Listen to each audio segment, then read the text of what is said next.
Podcast. The life of a young, struggling schizophrenic.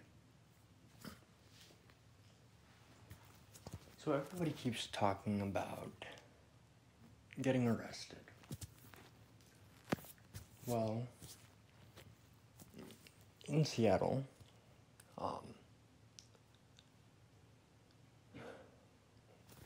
there was a tall, fair-skinned blonde lady who would often watch me walk around at night, up to my shenanigans. I'd just go around the park and sing, and I guess I'd get high and sing and play with my stick and whatever. Not in a weird way or a sexual way or anything like that. But, they said if I started spinning, that she would arrest me. Except it wasn't as though she would, like, physically arrest me. It was as though she would become part of me and stop me. And she would arrest me from within. This gal was going to cross the street one day, and right as I looked at her, I thought, oh, she's gonna get hit, oh God, oh no. And like, as the car would have collided with her, she blinked into existence, still on the sidewalk.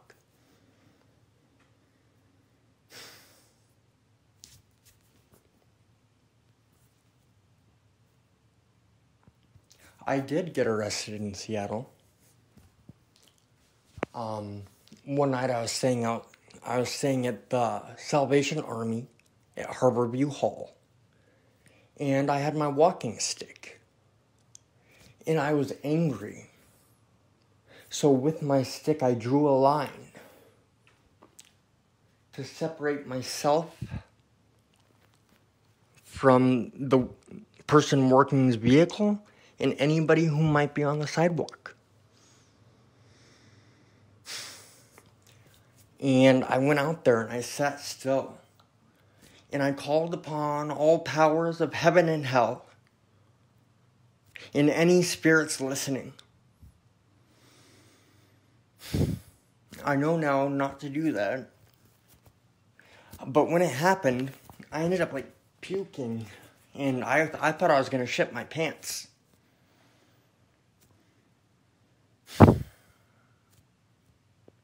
And metal came out of the ground.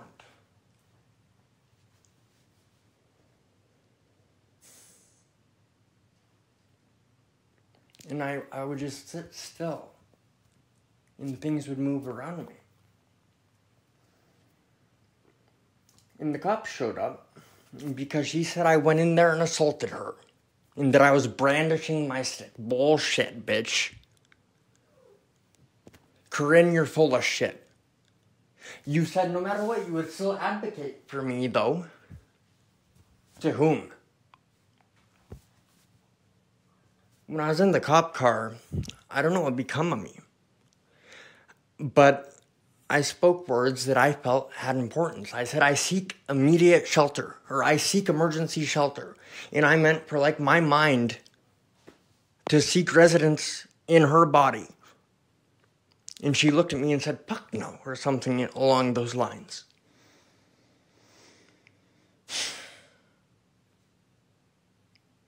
But she knew what I meant. Maybe it's because she's a sister of the 7 Eastern Stars. And maybe I'm a Pleiadian and I just don't know it. It's funny. Corinne reminds me of one of the bosses I had over here.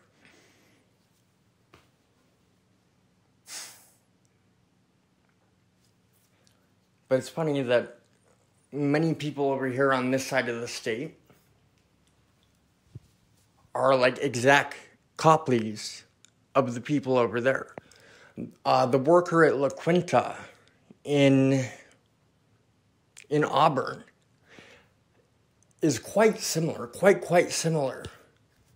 to the worker of, I can't now recall because I'm not supposed to say it, but I'm going to say it anyways because fuck it. He is exactly, he's an exact replica of a worker at one of the Motel 6s here. And when I showed up at that motel over in Auburn, he's like, oh, and we actually have the pool working. When I stayed at the motel over here on this part of the state, it wasn't working and I was really bummed out. So I thought it was kind of funny that relayed to both. But anyways, back to my point. When I was arrested, the cop car sat outside the King County Jail for what seemed like ages. I don't know what became of me, but I took off my shoes and my socks. And I pulled my pockets out of my pants. And an old thing is, if you're in jail or prison and your pockets are out, you're for sale. So I wonder what became of me, that I was so desperate to sell myself to whatever it may have been.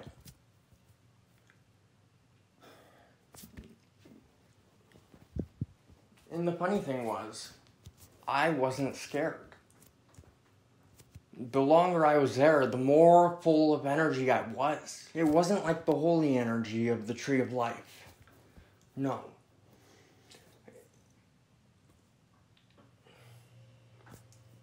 I actually tried to take control of the jail, and I might have. But the cops, when they were there, they said, okay, we're going to take your fingerprints. I know what it is like to get your fingerprints taken at a police station. I know what it's like. And somebody had an iPhone. It was reminiscent of an iPhone SE3 2.1, or it could have been an older iPhone. And they took my thumbprint. Stupid for them, I don't use my thumbprints on iPhones. Oh, great. Yeah, I'm so paranoid. I'm like, oh, if somebody ever wants to get into my phone, they're just going to take my thumb. So I use different fingers. I remember when the iPhone SE2 came out, my thumbprints and fingerprints were always changing. They just wouldn't work on the phones. But the iPhone SE3 fixed that problem. Anyways, they took my fingerprint and put it on a phone. And I said, they have an iPhone, and then all of a sudden, the other cops were like, oh no, there's not supposed to be any electronics in here, and they started looking for it. And then they said again, we're going to take your fingerprint. They took my blood pressure. How stupid are they?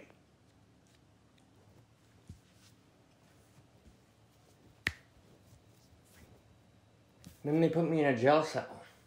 And this was back when I would see, I wouldn't say runes or sigils, but I would see either holy light or dark light.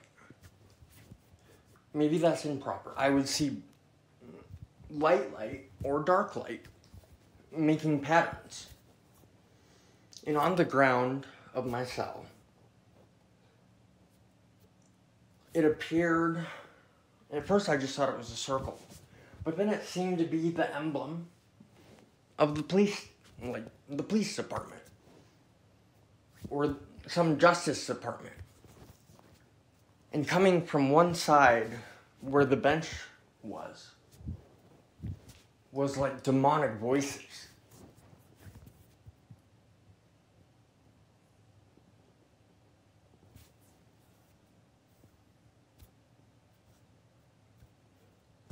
But I don't know what a demon sounds like. I imagine a demon would sound like honey and liquor and everything sweet. Unless they don't want to. Many-faced. Oh, God, sounds like me, huh?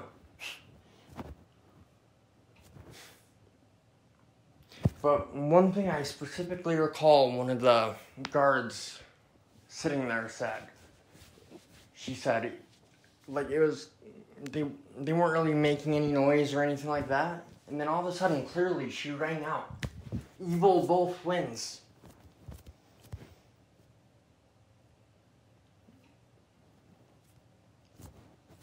Maybe that means that a Gemini who is evil on both sides wins. Maybe it means that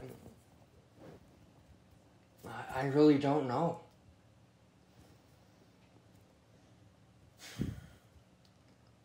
And then they took me up to a jail cell. I didn't go to general population. No. I was in like a little alcove above a control tower.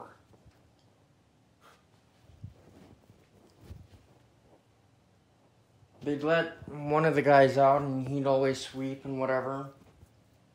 There was tables there. I guess we could have went out and had lunch or something. I don't know.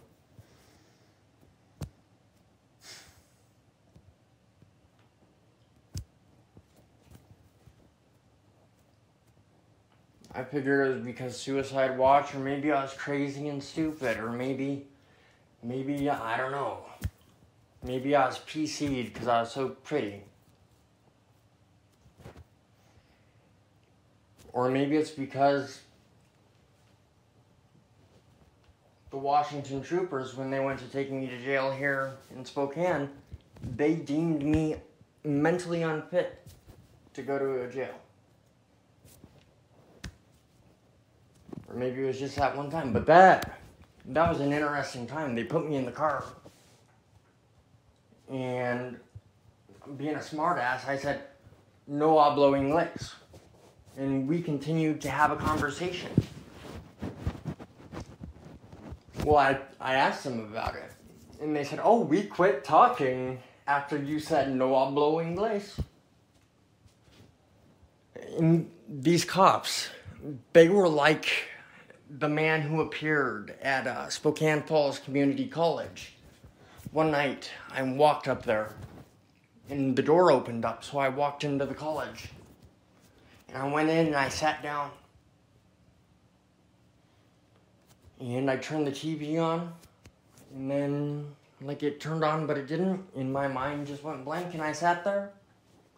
And that guy, he was bald-headed. He came down, and his eyes were glowing white. And he said, "Okay, it's time for you to leave."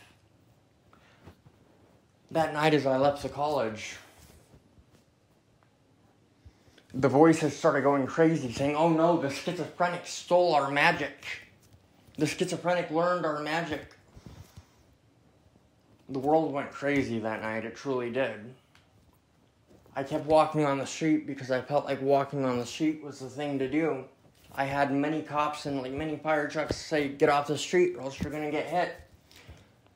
Well, a while later, somebody pulled over, jumped out of his car and said, "Thanks to you, motherfucker, I got hit." And he hit me in the head.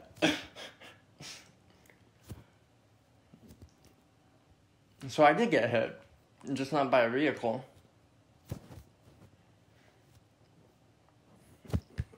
But when I went to jail, I didn't think anything of it. I wasn't even worried. Like, I knew I didn't assault her. I knew I didn't assault anybody. I don't really remember being in jail for, it was 5 days. I slept. Well, let's be honest. I slept. They would bring food. I woke up. I would jerk off, and then I'd go back to bed.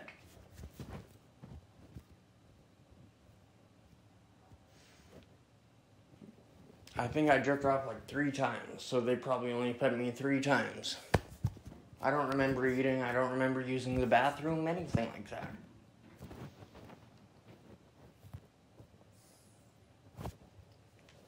Before I went into the courtroom, my attorney told me, "Whatever you do, don't say anything or else I'll know who you are." Does that mean that I was possessed by something while I was in that jail cell?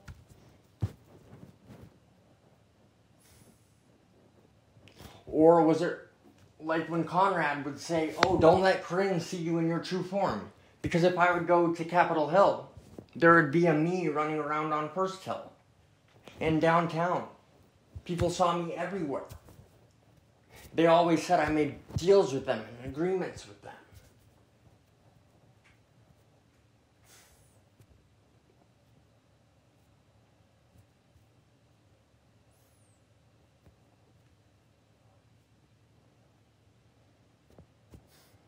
Well, before I was called into the courtroom, and there were no electronics permitted, even by the lawyers, anybody. The TV they had on the wall was like fully sealed. And it wasn't even on. They stuck me in a little room. And in my mind, in my perception, and what I believe happened, is they used me to cipher what was going on and like code it. Or they tried to use me to interpret it somehow or another. In every word the judge spoke, I heard many languages.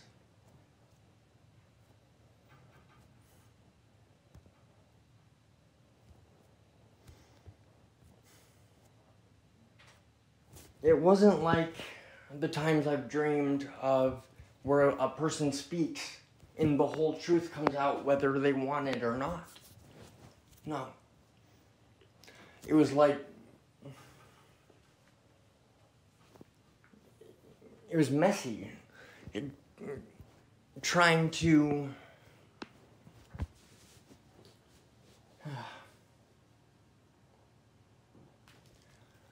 but the three other people, what was really strange is the judge called four of us in, the last four of us in at the same time.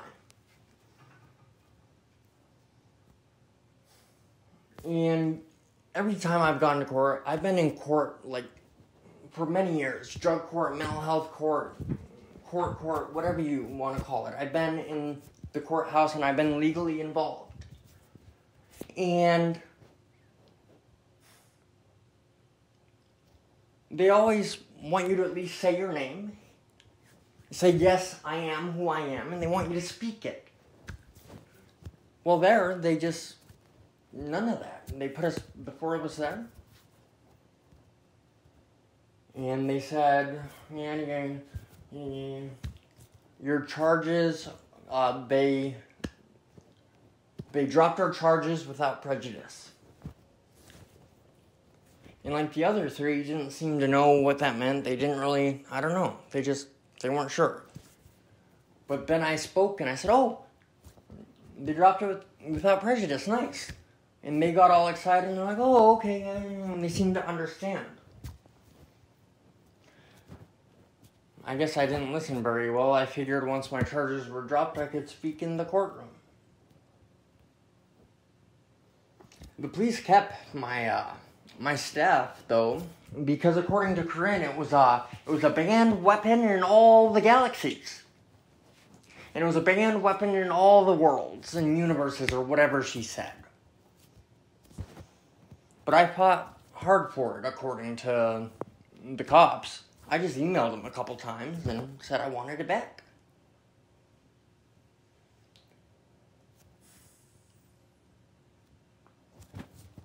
That stick, though, I went into the Pleiades it's a motel down in Seattle, and I met Finn.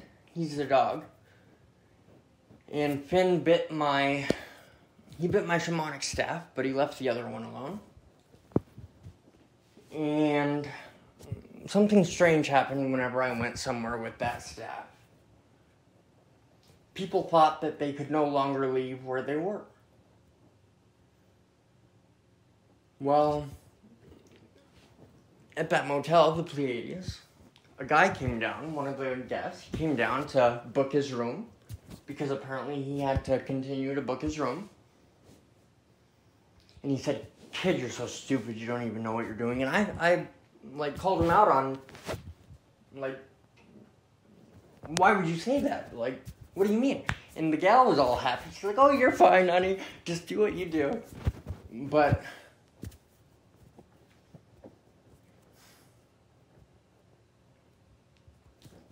It was funny, when Finn bit my walking staff, I felt like he was actually protecting me because earlier, a person on the streets, it was a rainy day, it was wet and cold, said, you're gonna get frostbite and you don't even know it. Because apparently I couldn't feel my feet or something, I'm not sure. But in my thoughts, Finn biting the staff was taking away frostbite.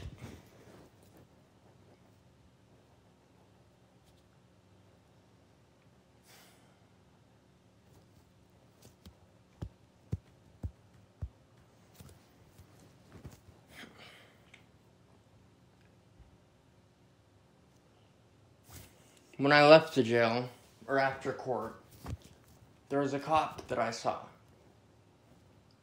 He used to work in Airway Heights. He used to work in Seattle. He seemed to work wherever I was. And he said, okay, you can do whatever you want as long as you leave the humans alone. And I was like, oh, hey, I remember you. Because I get weird and like excited over remembering people that I've seen before.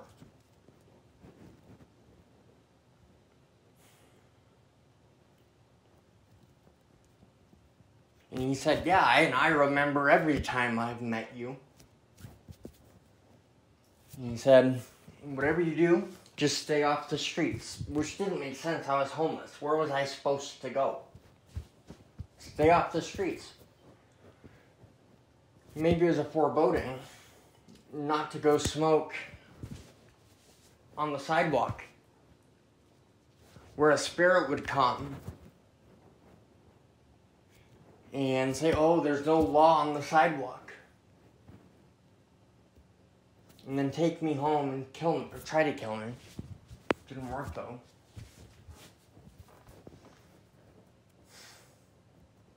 Maybe that's not the full story though. But perception is truth, and truth is reality, and reality is perception, and perception is truth and reality.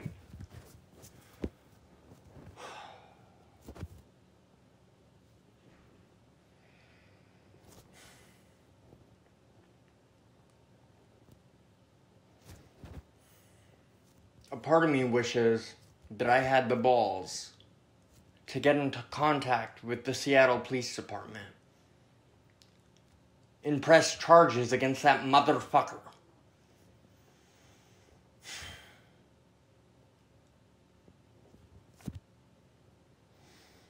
Even though the police said that I did it to myself.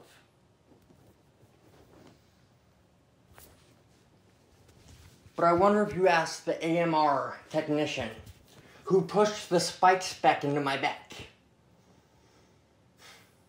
and took my blood pressure at 1,090 beats per minute. I wonder what they would say. Probably the same thing that the hospital would say about the random burn the length of a fully erect penis on my leg is. And how the transport document said I burned my dick off. Or burned the tip of my dick off. It's as though the life from the lives that would have come from my loins fueled me again. And it burned a hole in my leg. I thought maybe it was a quarter or something that fell. I don't believe so.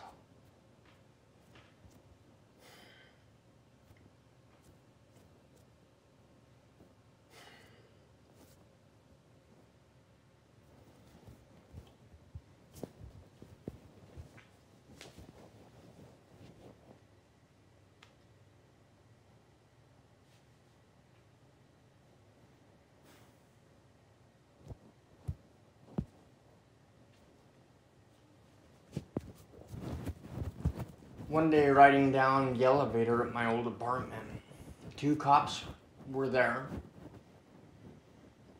And I don't know why, but all of a sudden I held my breath. And as I held my breath, one of the cops was exhaling the whole time. And after the doors opened, I got off and started breathing again. And the cop spoke to his companion and said, I don't know who he is, but he's from heaven. And they talked about, like, whatever he was trying to do, somehow I knew not to let it happen.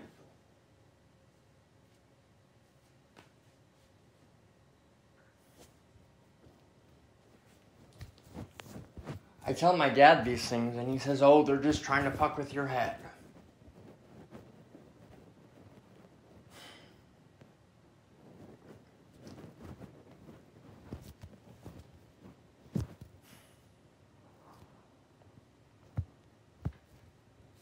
I'm not sure I can call him my dad, though. One time when my inner shaman was activated, I spoke to him on the phone. And in a sad voice, he said, you're not my son.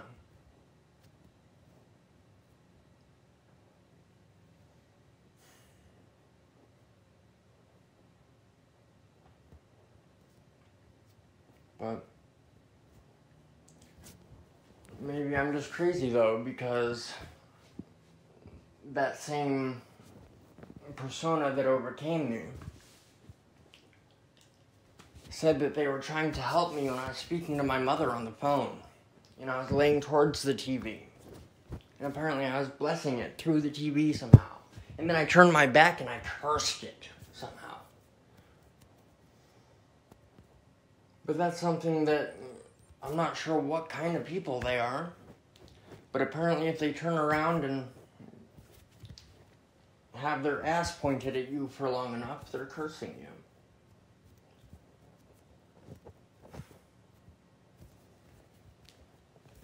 But people have said I have a butt demon.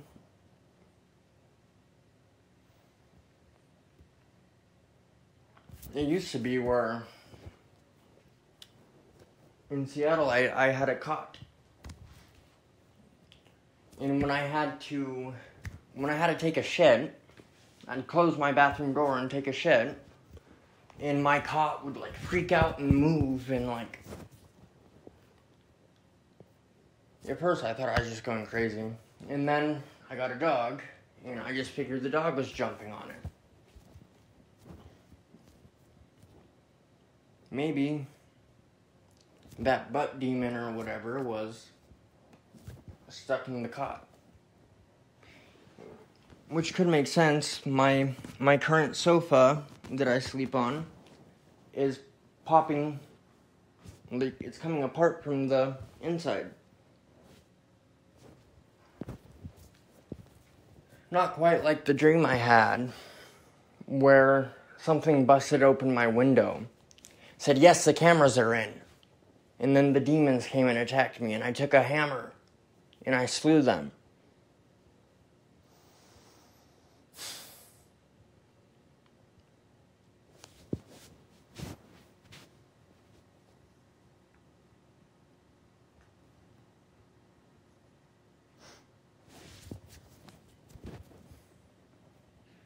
That was one of my nastier dreams.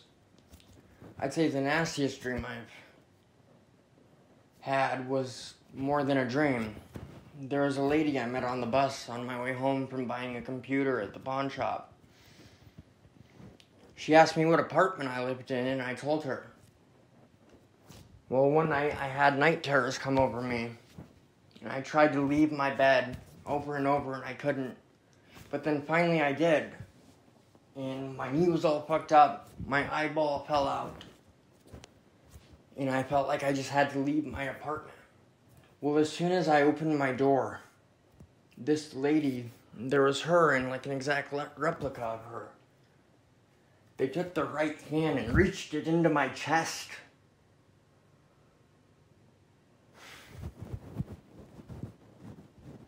And she said she was sorry. I've had a dream similar to that twice since I've been here, where I have to try to leave my bed and leave my bed. Well, I leave, I finally make it out of myself. I leave my apartment and I go downstairs. And it's not quite this realm, but it's similar. Reminiscent enough. And both times on my way out, I've asked somebody for a cigarette. And the person who finally gives it to me says he's not good at all. Or not good at all. And I get frustrated. And I get loud. And then somebody says, oh, he's all about the drama. That's all it is with him is drama.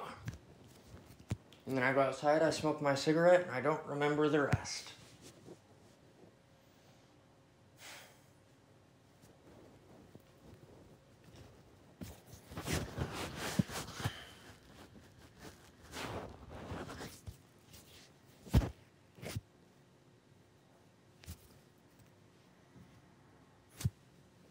One of the beautifuler worlds I've visited.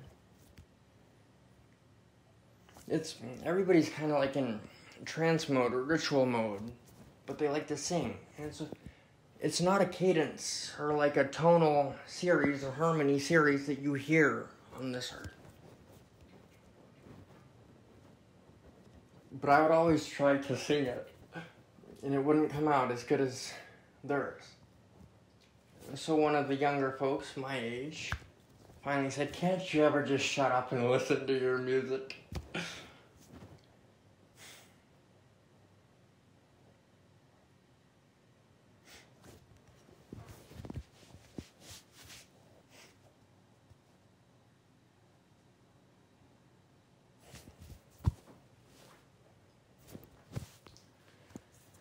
Anyways, I want to thank you for listening. Be sure to subscribe, follow, like, whatever it may be. And tune in next time. Thanks, and bye for now.